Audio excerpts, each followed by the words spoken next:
Welcome, everyone, to the Movement Made Better podcast.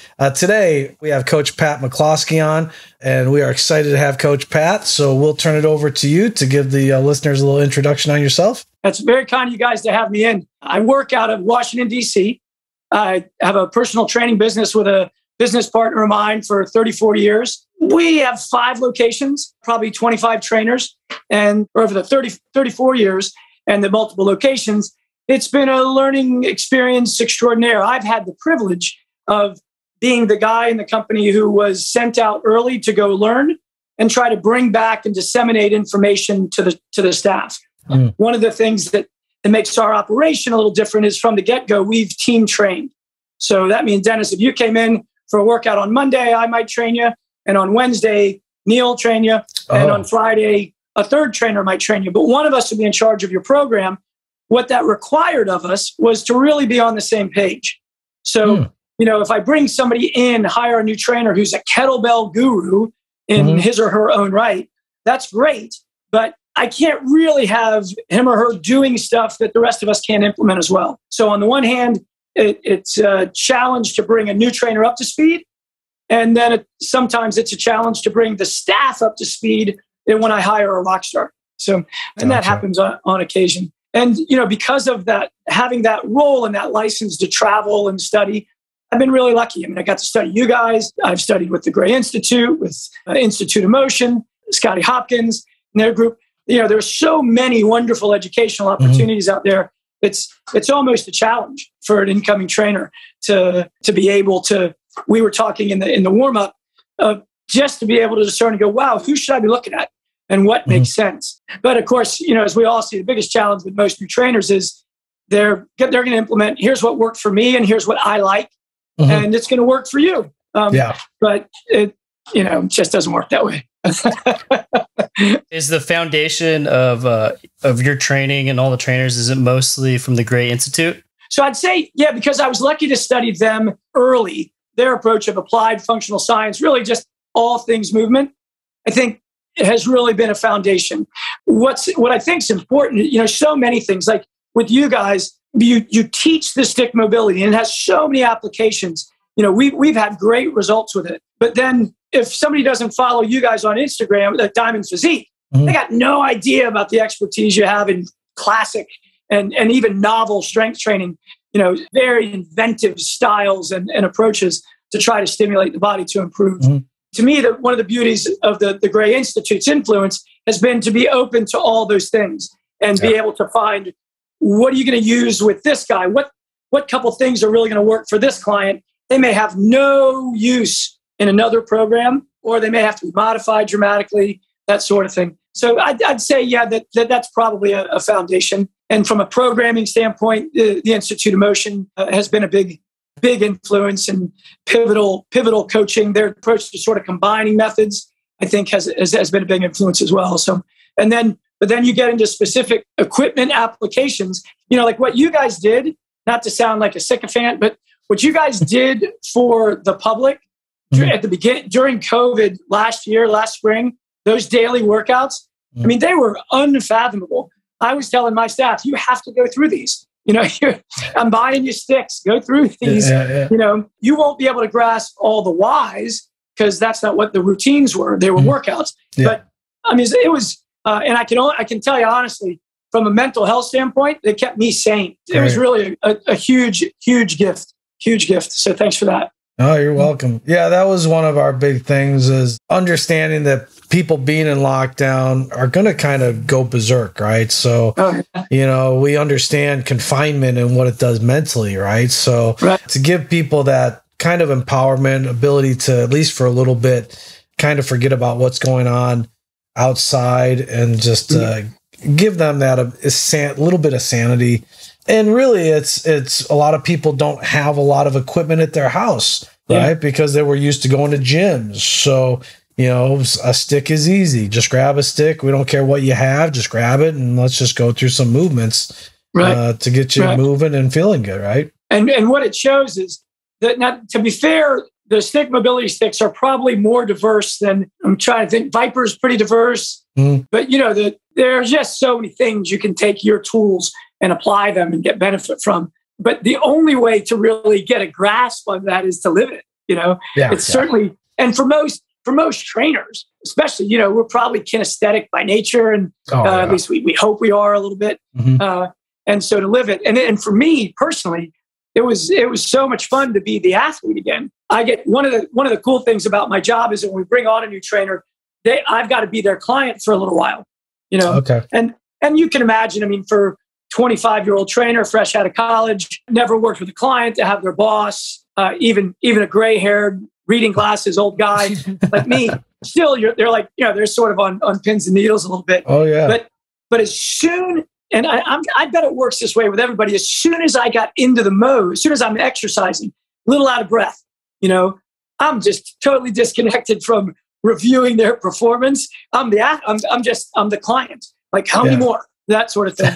And so during your workouts, there were times where I'm like, oh no, not that one. Or, oh good, I love that exercise. 60 seconds, are you kidding me?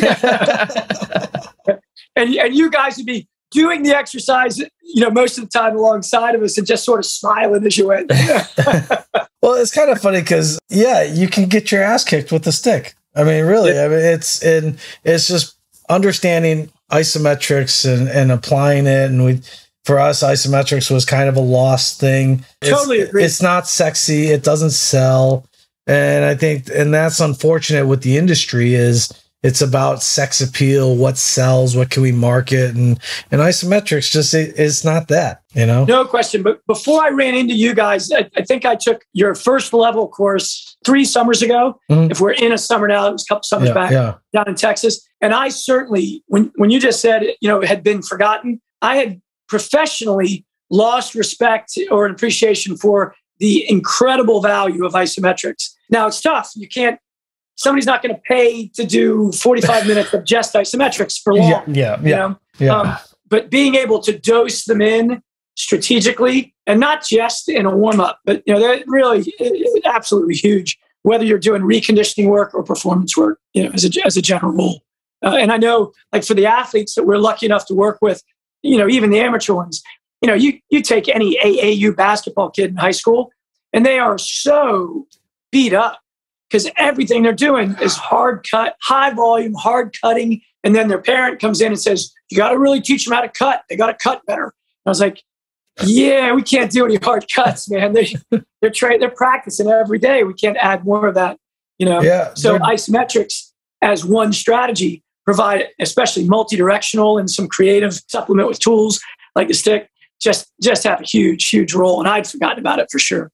And it's fair to say everybody had. No, we had. I mean, I know I had. I mean, I grew up listening to Charles Atlas and reading his isometric stuff. But by the time I was 15, because it was just bench. How much do you bench? Like that was the question, right? You work out. How much do you bench? So that in my brain, that's all I cared about, right? You know. If it didn't make my arms bigger, I had a client come in the other day and his requirement for when he goes back to college for the team that he plays on, it was this massive 6-minute high intensity shuttle test. Oh, and we needed max bench press. And I was like, that's, there's a really different, it's cool, but we can't do that in a half hour, Wow. We can work on one. You're going to need to train more than 45 minutes a day. You're going to have to really be putting effort in. So that sort of want everything out of a fitness program. That can be tough. It can be a tough request. I think it was a month and a half ago or 2 months ago, you had posted talking about having a client who does a lot of gardening at their house. And then you had the little wheelbarrow drill that you created. And I was like, that is freaking money right there. And what's funny is we had Ray Bailey. I had him do it. And he was all like, this is super hard and difficult. So what I was wondering is when you're thinking, when a client is telling you about what he or she does, and you're thinking, okay, I can create this certain drill.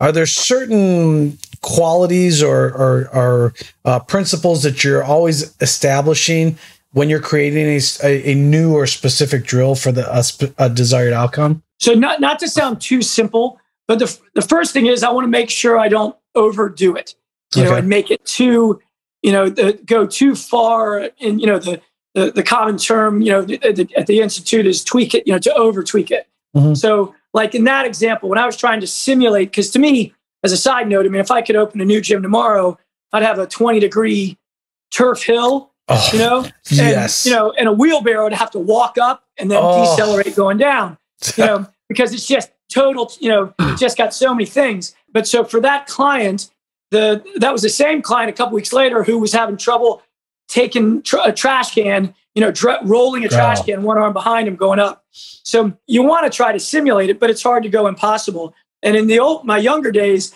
I certainly would make the mistake of having it be just too crazy. The old examples of, standing on a Bosu, having your head turned left to right. And in those days, 30 years ago, we didn't even know that was vestibular training. We were just, we were creating a circus. You know what I mean? It's kind of hard. You know a foreign language? Talk in a foreign language. You know what I mean? Count backwards in some foreign language while you've got, two eyes closed. And then you'd back down from there. You'd be like, whoa, we went too crazy. What do we have to take away? Mm-hmm. So one of the things I try to do is, okay, well, let me get close to the activity, simulate something that's going to have something to do with it, load the same chains, try to be a similar task, and then refine it upward, to challenge. So much better, the expression we use a lot is it's much better to undercook than to overcook. Because once you overcook, you could be in trouble. You don't know what sort of trouble you might be in. So I had occasion with a quarterback a few years ago who was playing at a high level. And the thing I was most proud of coming out of the experience of training him was that he never once had a workout hangover, And so whenever I tell that story to a new client, there's always that sort of aggressive approach. It says, well, how do you know you trained him hard enough? And I was like, well, that's a fair point. I said, but I know if I trained him too hard that I might have gotten in trouble and we might not have known in time to back up successfully. I think that the days of, not that effort's not critical, but to make sure that somebody's not writing checks that their body's going to cash and you won't know it till later on. I think it's pretty important. I'm not a research guru to quote studies and whatnot, but there's been some stuff that I've seen just in the past year that talks about you two are identical twins and one's going to complete exhaustion and the other's staying a couple reps away. And that the differential in outcome is not very profound. So for the dad who wants his kid to get tougher and be able to get through those extra reps, I understand the spirit of it, but there's some research that's showing, I don't even know if it's necessary. And if we're beating him up too much, we could really be doing him a disservice. Anybody who's been near a high school weight room, sort of an unsupervised, or the poor sport coach, there's one guy and 30 kids with a bunch of power racks. Yeah. You're like, wow, the human body is incredibly resilient, at least at that age. But that margin of error reduces, especially if you're making your living off of 30 and 40 and 50-year-old attorneys, that margin of error is smaller. So relying purely on load, increase, or relying purely on volume or how hard can you push the metabolism? What are you going to do when they're 10 years older? You're going to do more, So that dosage is really, I guess it's almost art form. So to kind of circle back to your question, in creating something to try to serve a particular athletic or functional outcome, the key is to start small and then gradually try to feather in some nuance or some intensity. There's nothing wrong with having some reps. I had a kid the other day she said something fun. I posted this today. I had her do an exercise and she was just good at it. It was something with a Viper. It might have been a Cook bar chop. But I said, man, that just looks like your body likes that. And she said, it does. It feels cool. And I was like, wow, that's the best feedback you could possibly get. So we want to try to make it feel a little less cool or a little more challenging. But man, go ahead, do some of those money reps that feel cool. That's almost why all of us are drawn to certain activities, because those things feel cool to us. And then you try to tweak off of that. And Neal, you said, my guess is that when you were rock climbing or swinging a golf club, it felt cool to you. Yeah, your definitely. body dug it. It found a groove on some level. So it wouldn't mean, okay, then just go do those activities. You can prepare for those activities with some strategic simulations that might be actually better than just more repetition on the activity for resource development. Because that's really what training is to give the body resources. So then you go do whatever it is you want, the way you want to do it, Mm-hmm. And that's part of the trick. We get to work with some people who are amateur golfers, but if I want their hips to have more play, and they're like, wow, my golf pro is telling me my hips have to stay in the tube. I'm like, totally respect it. But we got to get some adduction and abduction with rotation, internal and external rotation simultaneously. And then you'll control it on the course. You know what I mean? Yeah. But if your hips are stuck, you got nothing to stay in the tube. You're, like the wheelbarrow example, that's not a huge micro skill task. There's certainly skill to it. But with golfing, we try to stay really far away from saying, hey, we're not teaching you anything about golf. We might do a couple exercises, that look or resemble, but don't feel you have to make it feel like golf too much. We just want it when you get out with a golf club, we want that to feel more comfortable by freeing up or developing control in certain areas. But, we're not here to teach you how to kick a football or how to swing a golf club. We want to give you the resources to do it better yourself. But I guess I've already given away that I think running a wheelbarrow uphill helps everybody do better at everything. Oh, well, I mean, I think incline training as a whole is a really big missing element in a lot of people's training because we've lost this ability to deal with anything other than a flat surface. Right. Right. And going up and down terrain is really, if you kind of think about it, just go stand outside and look outside, right? Right. If you got a hill, if you got a mountain, we used to go up and down those things, right? So we've lost those aspects and we carried things up and down. Right? That's why you need to play golf, man. Carry your bag up and down hills for 5 or 6 miles. Well, like we're listening to David Lieberman's book, right? Exercise. Yeah. And he's talking about the women that carry stuff on their heads with no arm assistance, 70, 80 years of age. And they're going from point A to point B, and it's up and hill down terrain, right? And how one of his other assistants was all like, well, let me try it. And he's putting a 10-pound, 20-pound object on his head, and he's all over the place. Right. So it's those different little nuances that we've just we're losing out on in a way. Yeah, there's no question. And the part of the challenge is it's cool that there's a lot of passion about exercise now culturally, I think the statistics are still pretty low in terms of how many people actually exercise consistently and effectively to improve their health and help them age more competently. But the part of that's because it's hard, Yeah. So, and if culture is, wow, it's only there's nothing wrong with hard work, right? Yeah. It's necessary, but to challenge thresholds. But if it's only hard work, if there's not quality, if there's not things that get the body to enjoy moving more, if it's just suffering and character building in the gym, it's no wonder people shy away from it because everybody knows it's good for you. You go to any corner of any neighborhood, anywhere in the country, and people are espousing the benefits of exercise, while they don't do it, because it's hard. Even moderate exercise done consistently takes effort and time. It's no wonder that people don't do really fascinating things like walk with stuff on their head. I'm not great at quoting names and research. There are some people who are doing some pretty cool work with superior loading for bone density in the spine, top down. To me, the first thing I thought was, man, you want to be careful with that, I would think, but I'm not sure, Well, but these people have been doing this for their whole life. And it's interesting because, in the last month, I've been getting much more fascinated into training the neck, right? Because I remember wrestling as a kid. You're always getting, your opponent's grabbing your head, pulling you in, get you in a front face lock, and they're trying to rotate you. Well, I was able to just resist a front face lock with the rotation. I wasn't budging, right? But I wanted to always have big traps. So for me, I was always between wrestling and shoulder shrugs. I was all about boom, boom. Right. The trepidation that a lot of people have in training the neck. And I'm like, there are muscles there for a reason. So yes, be vigilant, but don't be afraid of it at the same time. Especially over in Asia, a lot of people hang from the neck, and then they oh yeah. And so what's funny is when you look at social media and you see those videos, the comments, oh my God, they're going to break their neck, blah, blah, blah. And you're like, okay, that person looks like they're 70.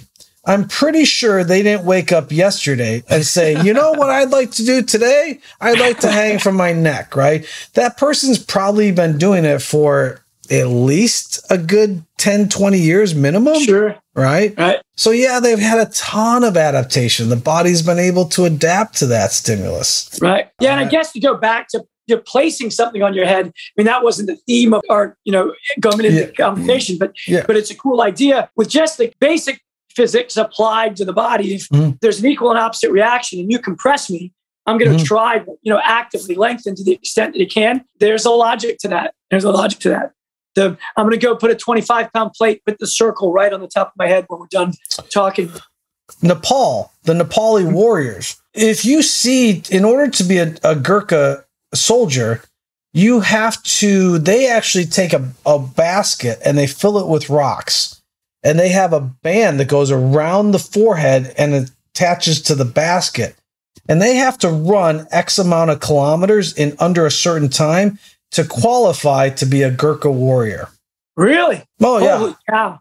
So that's the stuff, and they've been doing this for quite a while. Like, it's a tradition in Nepal that they do. And when you look at these guys, they're not huge. Like, I'm like watching these videos and I'm like, they're not that guy that comes into the gym and you're like, damn, that's a beast, right?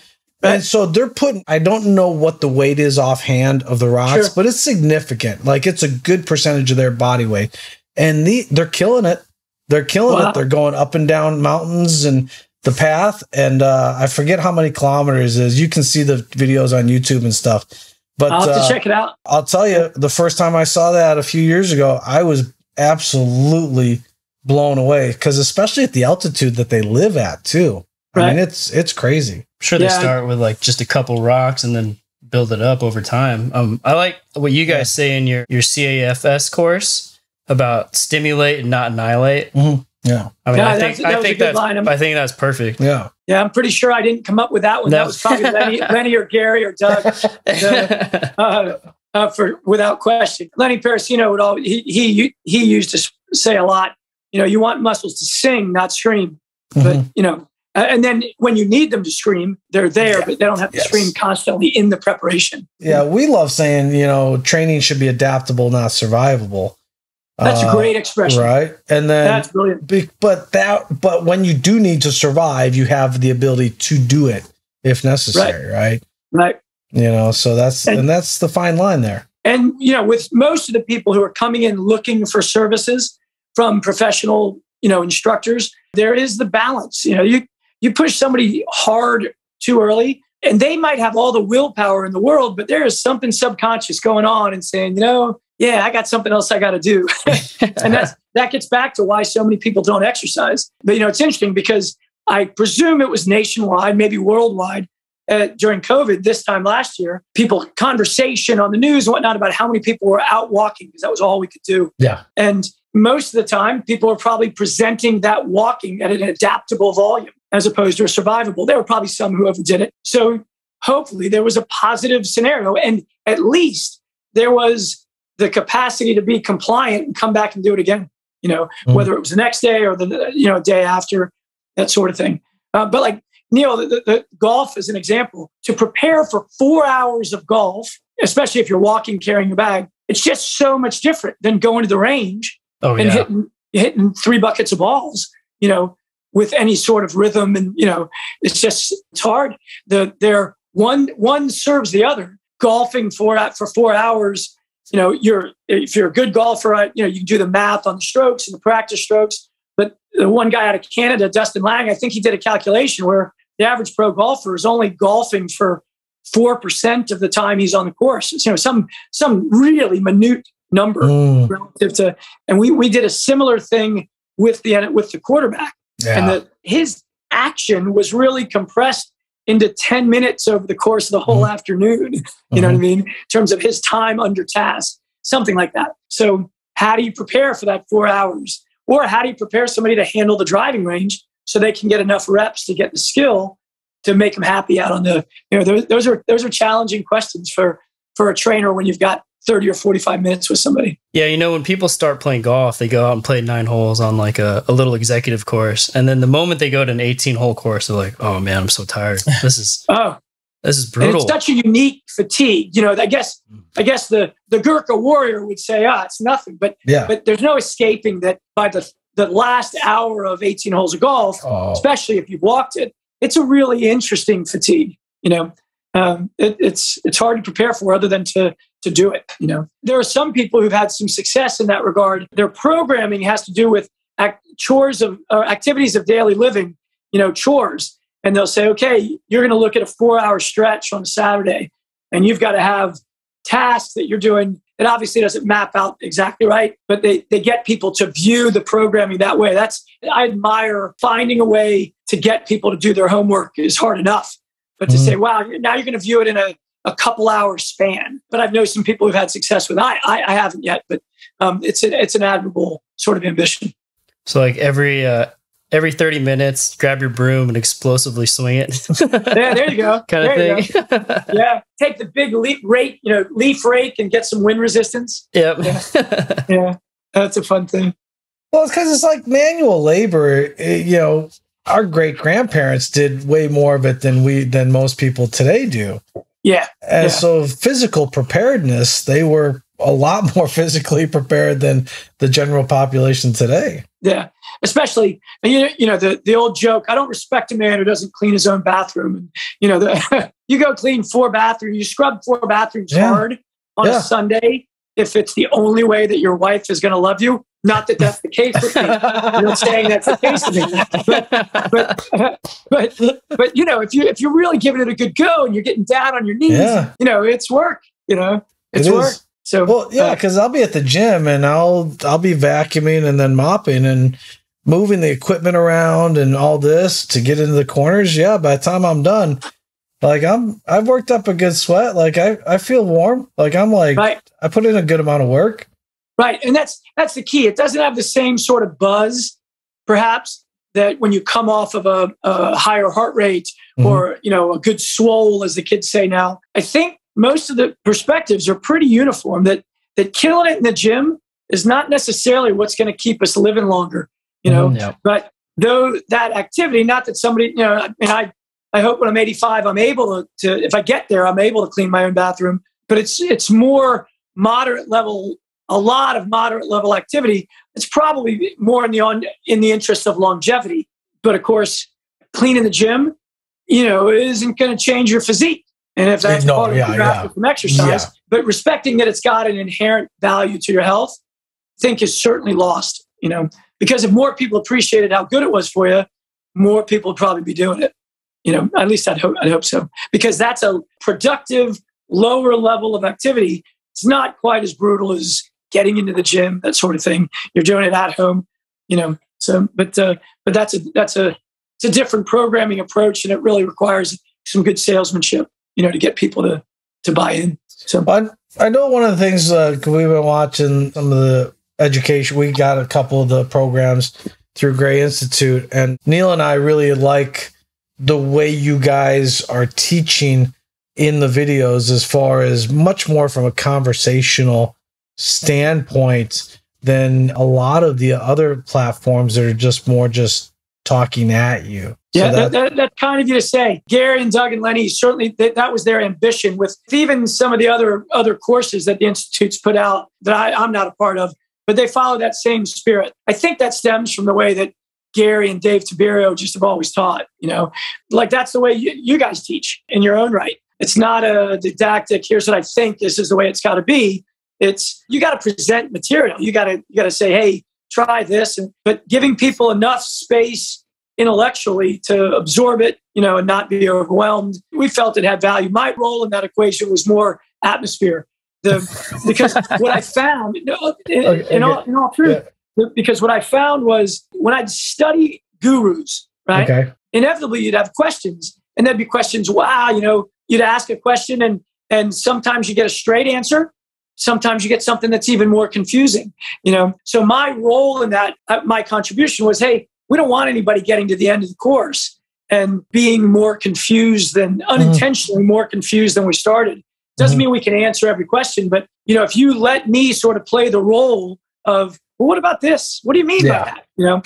That was sort of, and so most of that work was unscripted. It was cool, present something smart. And to be fair, we have turnover. So it's not like, I have some colleagues who've been with me for 20, 25 years. We certainly have a percentage that turns over, and we got to teach brand new people and what sort of questions they might ask, through their lens. Because as you age professionally, your lens changes, right?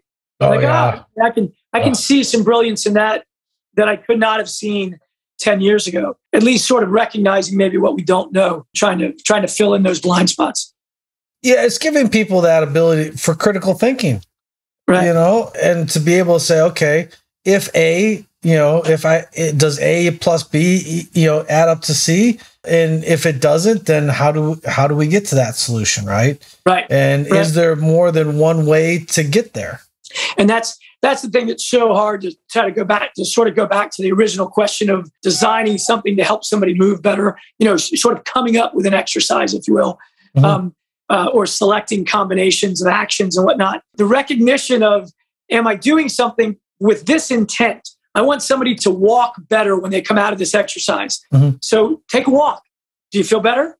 Oh, you don't, Okay. And, do I expect somebody to feel better after a hard set of bench? No.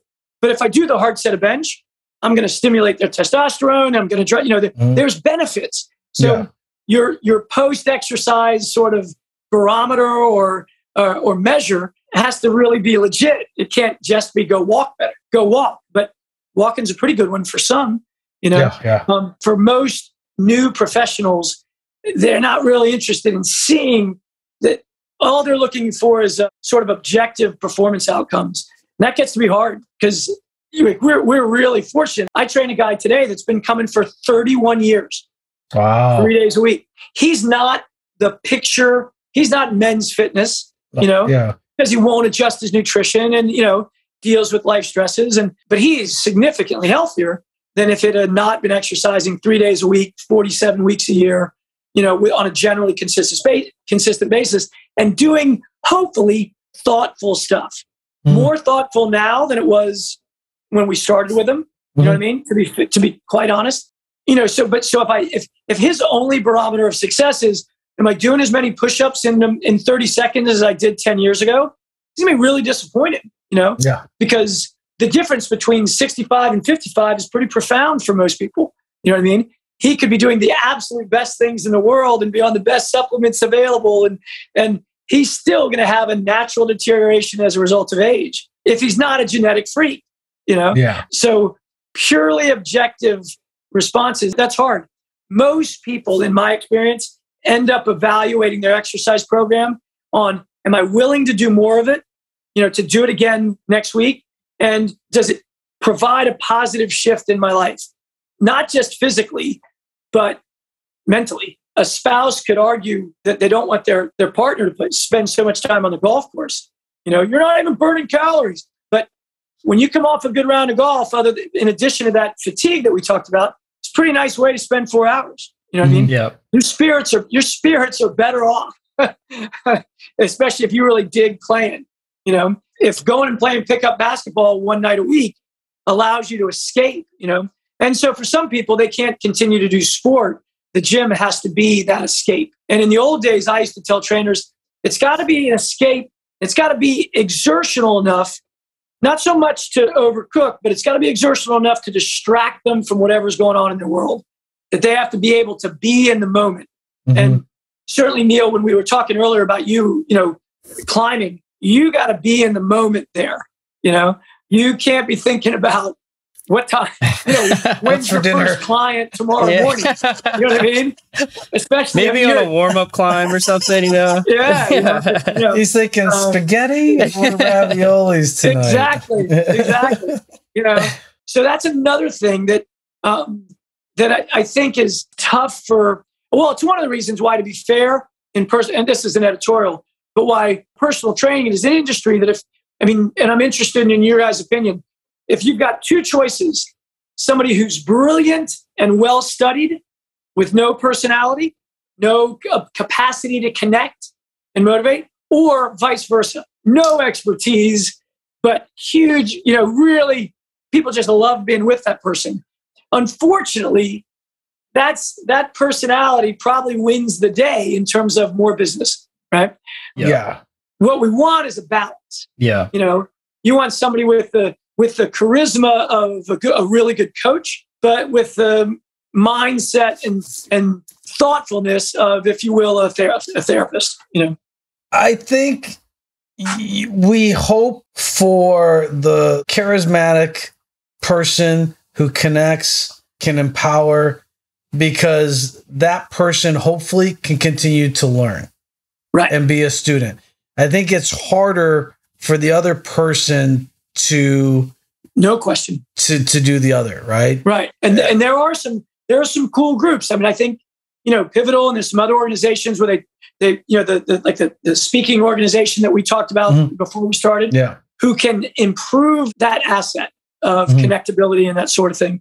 It's nice when it's a natural. But what education does, good quality education, sort of stuff you guys provide and the other groups we've mentioned provide, is if your tool belt is significant and you've got a thinking brain, then what you're teaching can provide the distraction and provide the inspiration and the connection. That thing that, like to pull it around, that feels cool. Wow, man, I felt really successful. Good.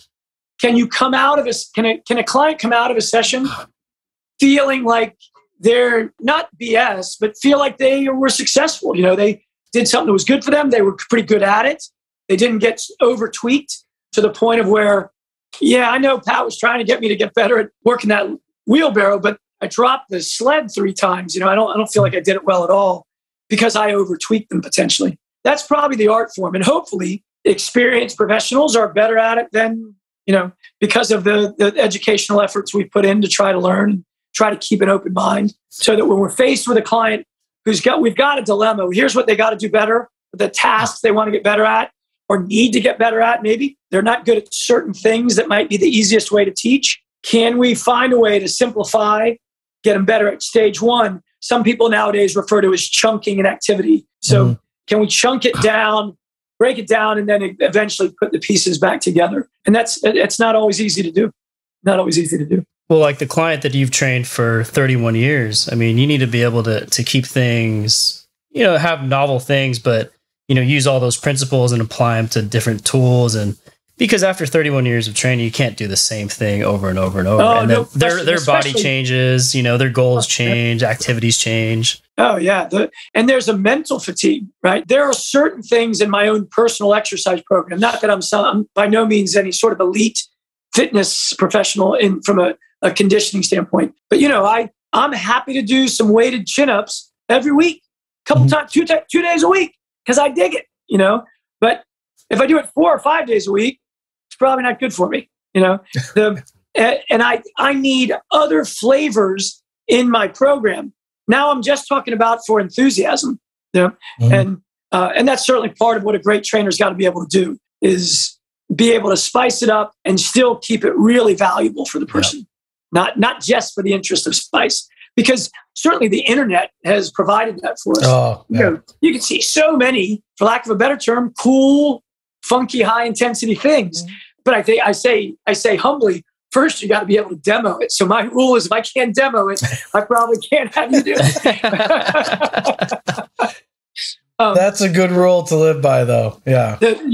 During the course of a day, if I have a couple, high performance soccer players or basketballers and I want them to do some hopping work, because like when you break down and watch slow-mo of any of the dribbling stuff that the soccer players do for training, it's all hopping. That's why little kids all they can do is plant their foot and put the sole of their foot on the ball and pull it back, because they can't hop on that foot to have that other leg work like a hockey stick until they're older. But when I have to demo a hopping matrix or something like that, so I'm going to do it on 2 legs because I'm not warmed up yet. But you're going to do it on your right leg, and you're going to get really far out there, and you're going to explode back. That's awesome. You got any new projects in development or anything on the horizon that you got coming up? Within our own business, we're looking to expand a little bit. Oh, nice. Open another facility or two. Most of our facilities are sort of mid-size. You wouldn't call them big box. You wouldn't call them studio. In any given facility, we'll serve clientele that we're working with, the personal training client. But then the building above us, we're managing their fitness center. Gotcha. So their people come down. So you really have two populations, self-serve and somebody who's coming into what we hope is a fine restaurant. But with COVID, people have gotten more used to not expecting a full lot, because like in our facilities, nobody could take a shower for months, months on end. Yeah. So people are going back home anyway. So we'll probably try to explore and look to see if we can open a few suburban studio locations, that sort of thing. And that's sort of what's cooking on our side. In the same way that, Neal, you mentioned for the client, you have to be able to keep it, enticed. My role is to try to be able to do that for a staff, because then they have to pass that on to the client, be able to give them nuanced ideas and have some organization to it. So like within our house, we're going from, this will sound like I'm a dinosaur because I am in some ways, but we're going from paper charts on the client to everything on tablet like the hospitals do. Yep.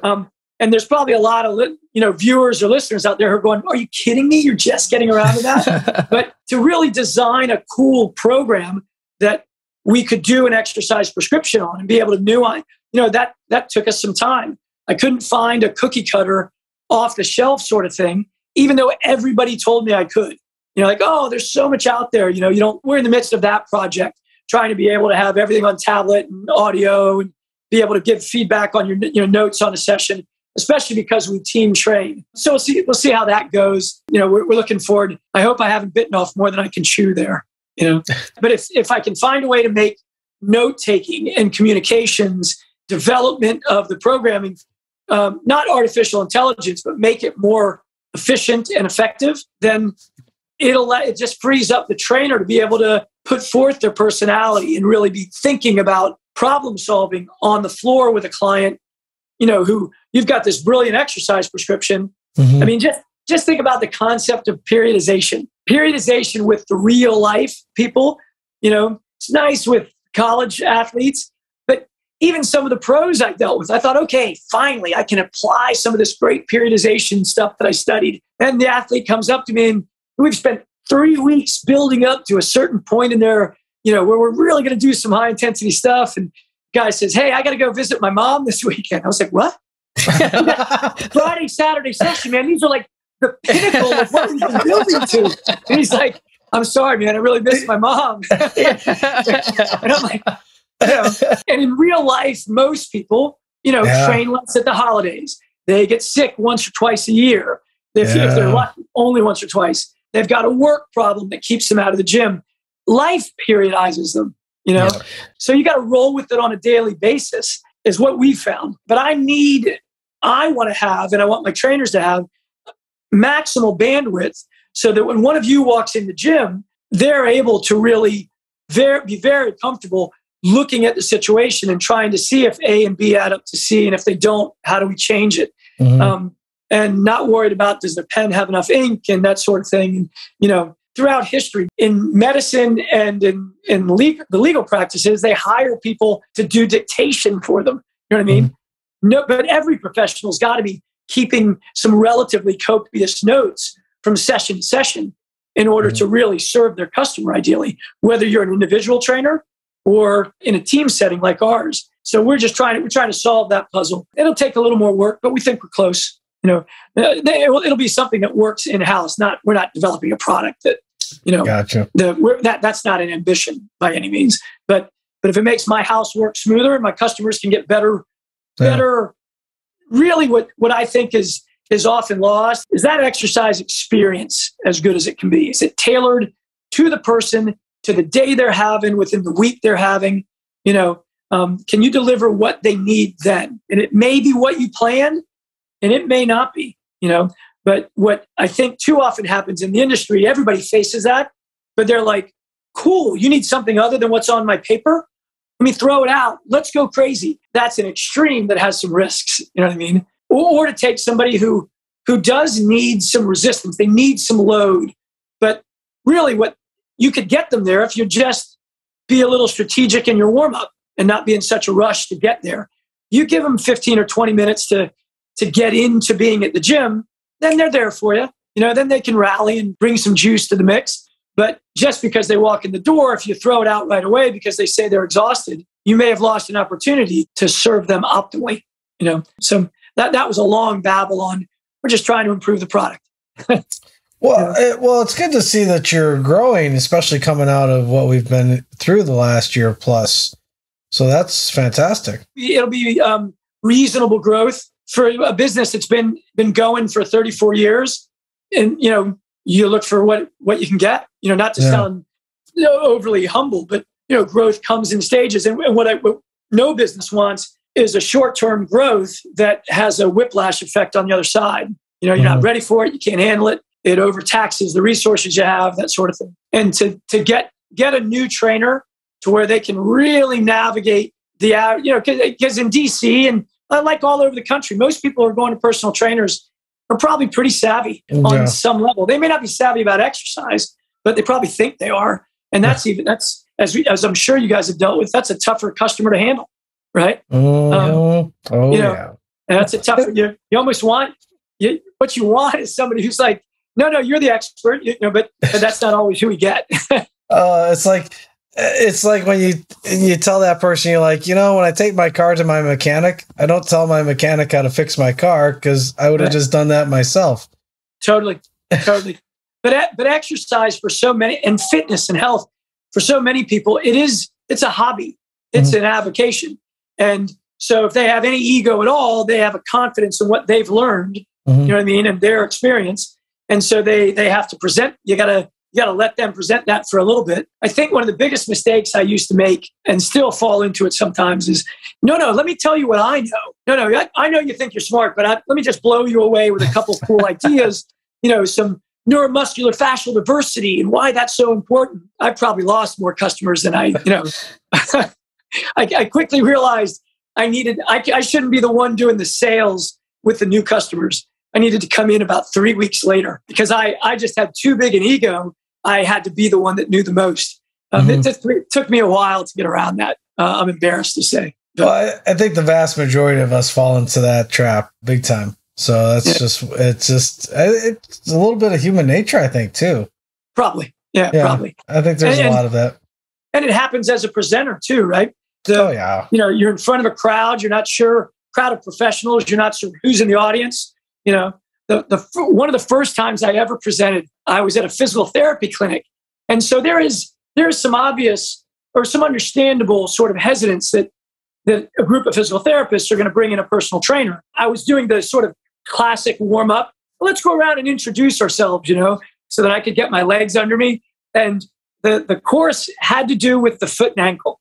And it was the first time that I presented the course personally. And there was a little bit of stress in the audience when they found out I was a personal trainer. The one guy said, I'm a doctor, I specialize in podiatric medicine. And I heard him say pediatric. And I said, oh, kids, that's really interesting. And you could see all the therapists looking at each other like, what? Who is this guy? and honest to goodness, it was 8:00 in the morning. And the course was going till 5:00 at night, right? and it ended up working out fine. I was able to rally. But when he said, no, podiatry, study of the foot, what this course is about,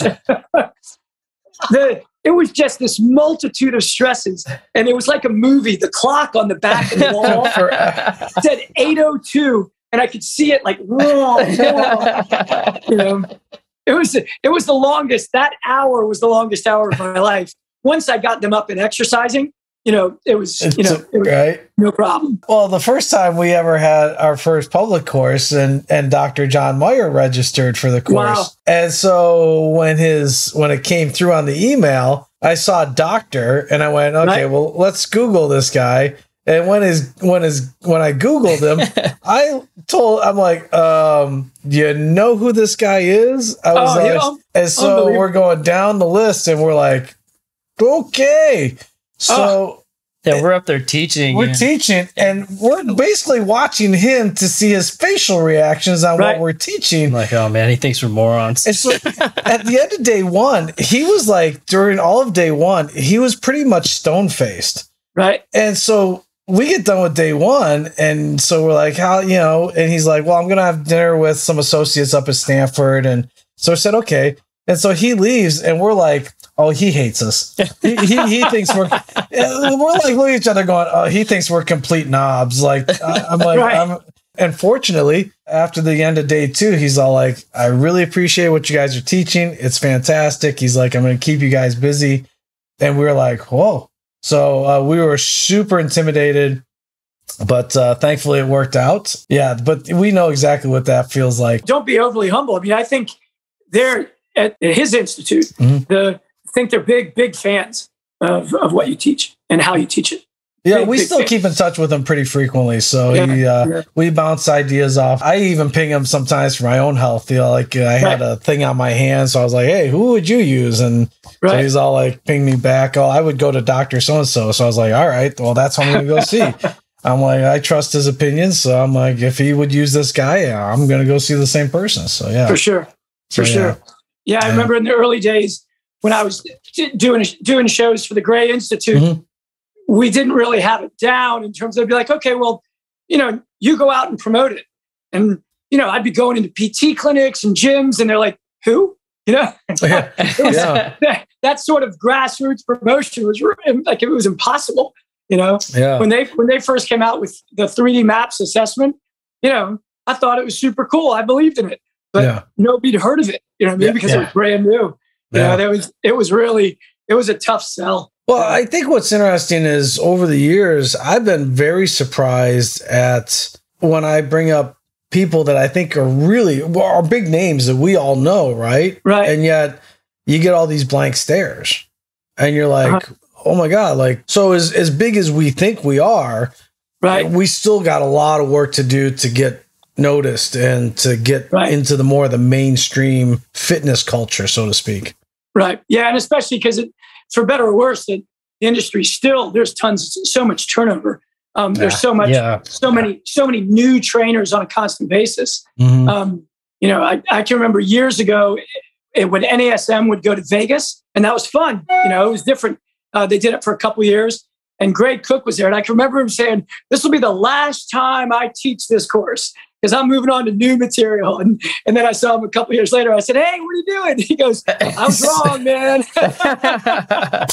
Well, what was the stat? It was something. It's only 6 months. Yeah. The average fitness trainer career is about 6 months, a little over. Wow. That's nothing. Yeah. I mean, that's literally, I mean, when you think of that, you're like, huh? Yeah. I mean, somebody today in July signs done up by Christmas. And they're going to be done by Christmas. They're going to be out of the industry. Yeah. They're going to have invested their time and their money and then be over. Like, wow. It's pretty crazy to think of that. Well, it's like, how many times when you tell people what you do, are they surprised that that's the only thing you do? Almost all the time. Right. You know, and it's funny because, of course, I'm sure you guys have lived it. When my guess is like with you guys, because you teach your tool, but then when you start doing some sort of performance strength stuff, they're like, whoa, where'd that come from? It's a weird thing. You know, I was we've all suffered this, but I was on the phone with a dad a couple of days ago, and his kid's a rugby player in college. And, you know, it took 30 minutes for me to get the guy to shut up and just say, just tell me what you need, and I'll try to provide it. You can decide if I'm providing it. But, you're telling me what medicine to prescribe. You're telling me what his diagnoses are. You know, I was like, okay, but why do you need me? You know, he obviously won't listen to you. 30 minutes of feeding his ego. And meanwhile, I'm like, I haven't made a nickel yet. Or I haven't helped anybody. You know, you can do it either way. Yeah, exactly. I was like, this hasn't served anybody. Yeah. And he closed out. But the funniest thing was he closed out like so many dads and moms. It's like, and he really needs to develop that mental toughness to know he can do 2 more. And meanwhile, in my head, I'm thinking, he doesn't need to do 2 more. He just needs to work out, you know? Yeah. A little bit's going to go a long way with him. You know, he's a genetic freak. But he doesn't have to kill it. Oh, yeah. You know? Yeah. I think what's interesting is you tell people, yeah, I've been in the industry full time for 20 years. And they're like, really? They're like, you don't have a side gig? You don't have a side job? Right. And I'm like, no, this is my career. Right. Like it's what what I chose to do and what I love to do. And, it is very surprising because people kind of expect you, oh, well, I figure you do this part time and then you sell real estate or something. You're like, no, dude, this is what I do. Yeah. I tell all my staff, I said, when you get to what else do you do or what are you going to do next? I said, just chuckle, say whatever you want. What's interesting is we were kind of talking about what you said about being genetic freaks is really getting people to understand that paradigm of the athletes that we're watching and that we see is that they are genetically superior. And and I think I don't know if people have a hard time understanding what that actually means when we say that. I think for most people, it's almost unfathomable. They couldn't really process the difference between them and what we see on TV. Now they're regular people in many ways. Yes. I saw a special on Rafael Nadal the other night and just talks about being a regular person, except when he's on the tennis court, And there he is just, it's just too much.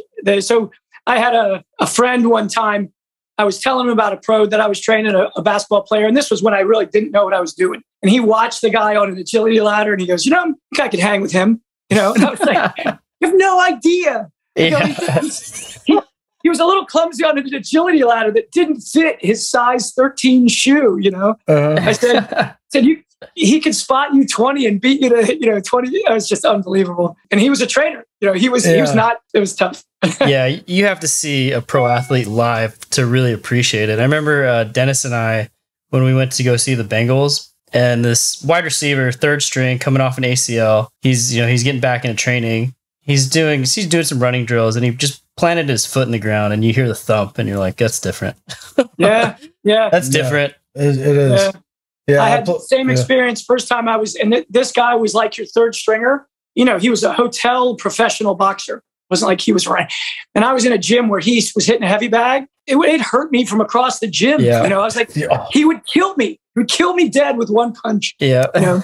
You think of that hitting your body and you just go, oh. And then when you watch that person in a ring with another boxer and that boxer's taking that punch, you're just all like, oh my God, I would have crumbled over and been like, I give, like surrender, right? I had a client years ago that played collegiate tennis. And so we went out the one day to play tennis. And he's like, okay, I'll serve. And this guy, it's been 20 plus years since he played collegiate tennis. Holy, the serve just went whoosh. And I was like, I'm like, Frank, can you serve it so I can return it? That's the object of why we're out here. Literally. And I'm going, and this guy never hit pro level. And he's just, and 20 years after he played collegiate tennis, and he's just blistering it. Yeah. For me, I love pro tennis. I think tennis players are really underrated as far as athletic value of what they can do. Their speed, I think, is drastically underrated in the world of sports. I don't know that I disagree with you. I think off the top of my head, I guess some of the field sports have to deal with wet turf, but literally, those on that big four, the majors, they play on 4 different surfaces. You know what I mean? So the underneath their foot, so many times, I put somebody on an ankle board and I go, this isn't proprioceptively authentic, but we feel it's got some value because the floor never moves underneath you. But for those guys, it does, and it moves differently. Yeah, the SAP, because we used to have the SAP Open out here, and Jimmy Arias used to come out here. And Jimmy Arias was never like, he was known in the pro ranks, but not a household name. And it was interesting to watch him play. And you're like, wow. You're just literally watching these. And these are not, because the SAP was never a high profile professional tennis tournament. We get kind of like the lower echelon. Right. But just to watch these guys and women just tearing it up. And you're like, oh my God, I can't even imagine seeing Rafael Nadal or Sampras. Right. I mean, as good as these guys are. Oh, Andy Roddick. Andy Roddick used to be the big name that would come out here because Andy lives out here. So it was local for him. Right. Dude, Roddick, I was like, dude, I was like, oh my God. I'd watch him. He's got the fastest serve ever. Yeah. Really? I didn't know that. I think he did. I know that time. He did at that time. I know the record is 168. Is it really? Yeah. 163. It's 160 miles per hour. Yeah, it's 160 plus.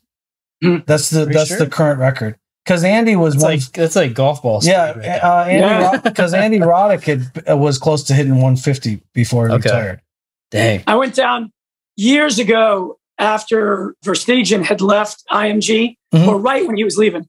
I went down to try. I'd read an article on him, and I just went down to try to study. And I said, "What's it cost to come down and observe for a couple of days?" And they said, "Same thing as if you were getting trained. He's an athlete." I said, "Okay." I was still playing some amateur soccer, low level, and I went down, and for the assessment, they partnered you up.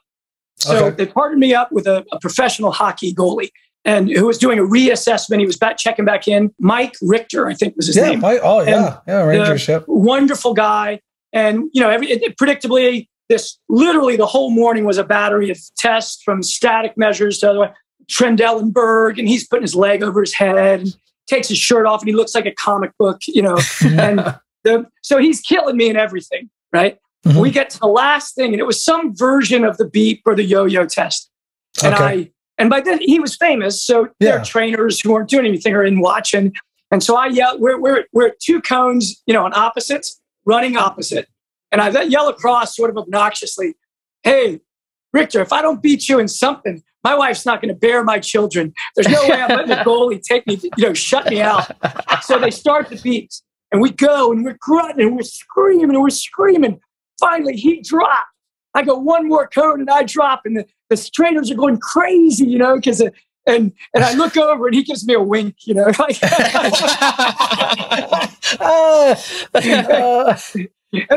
funny. I don't care, man. He probably had 20 more left in him. It's funny because for goalies, because that's what I grew up playing. When you grow up playing it, you don't understand. You kind of take it for granted because you think it's easy in a way.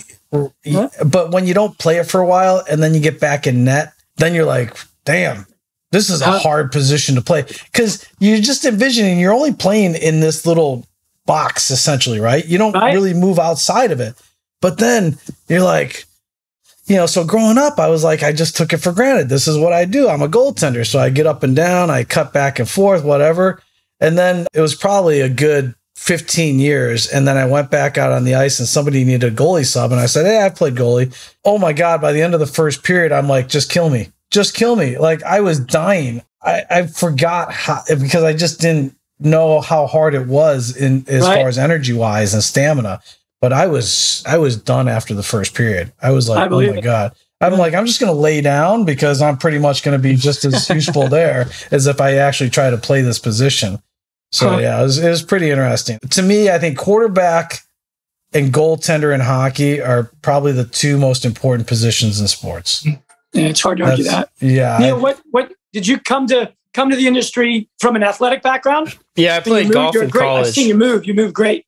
I played golf in college. What? Yep.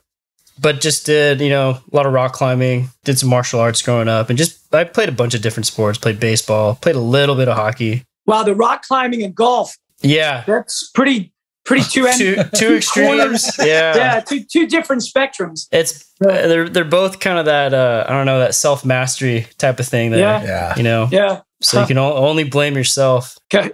Yeah, hopefully you're on belay. Should you need to be on belay when you golf or when you're... Never mind. It would help. Yeah. Well, see, he lead climbs. Yeah. So you climb. Yeah. So I do some bouldering too. Yeah. Oh, wow. So I hurt myself pretty bad bouldering. I tore my ATF ligament and then fractured my talus on my right ankle. Fractured.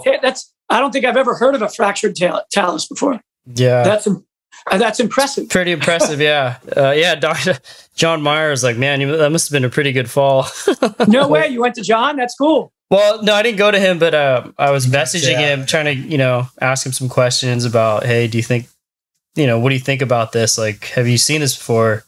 It's like, typically in car accidents, you see it. Gotcha. It's got to be pretty, or high falls, which, what it was. Yeah, you were up there pretty good. Yeah, I was up there pretty good. Like 15 feet. As I've aged, I've decided that any sport that could end up resembling a car accident, try to avoid. So so that's my standard of inclusion. Is it going to be like a car accident? I don't want any part of it. Yeah. So I admire your bravery. Thankfully, I'm pretty much 100% now. Yeah, nice. I wonder, because the Tails has no muscles that attach to it. Yeah. But obviously, it must have some sensory input to the computer. Yeah. Was it a long recovery? I was in a... So actually, I fractured the cartilage of the talus. Still, maybe even worse. Yeah. It took me... I was in a cast for about 4 or 5 weeks. And then I was in a boot for another 4 to 5 weeks. And then after that, it was just start loading it, start moving in all directions, and get it back. And yeah, it's pretty much... I have almost the same mobility that I did before. I had a ton of dorsiflexion on both ankles, so... Gotcha. Losing a little bit was not a big deal. How many times as trainers would you, if somebody comes in and you got the choice between too loose or too tight, you almost always take the too tight one. Too loose is really hard. It is. You can talk theory about how we could stiffen the system, but that's a great one. I agree. I'd rather take the tight versus the loose, because it is hard to really train that. Yeah, you probably get more injuries too loose than too tight. I would think, and I think they're probably more challenging injuries. I don't know, like functional, the functional side of the industry has always said, wow, you're going to stiffen up if you're just going vertical on load. I hope nowadays it's not quite as much of a dichotomy or two sides. To me, is a little more inclusiveness now. But then the theory would then be, wow, you bring me in a ballerina, cool. Let's have her do some classic strength training and stiffen. Yeah. But, you're terrified to do it. You're like, am I really going to put a bar on her back, in the interest of hopefully her system will stiffen at the ankles a little bit? Is that good? I don't know. It's a weird thing. Yeah. Yeah, it's a great question. It really is. Because the thing is like we've always talked about, especially with yoga people, right? They're always hanging out. A lot of them hang out on the end joints, right? So you're like, no, you got this joint centration thing that you should really think about. And you get that tentativeness from them about being strong in essence, right? And so it's kind of like how they're afraid of it. But, I get it. Like, I understand why, but you're like, it's, how do we kind of get them to be okay with it? Like, it's okay to have some strength. It's, you're not going to hurt yourself picking up a 50-pound load. You're going to be okay, right? Yeah. So it's just changing that dichotomy. Thank you, Coach Pat. Thank you very much for joining us. It was a pleasure. So thank you taking your time. Real treat for me. Real treat for me. Great to meet you, Pat. You guys have provided a big shift in the industry over the last couple of years. Keep up the great stuff. Well, thank you very much. Appreciate it. I think you're far more influential than you want to give yourselves credit for. You've done exceptionally good work. Well, thank you. Thank you again. And to all the listeners out there, until next episode, be good to each other. See you guys.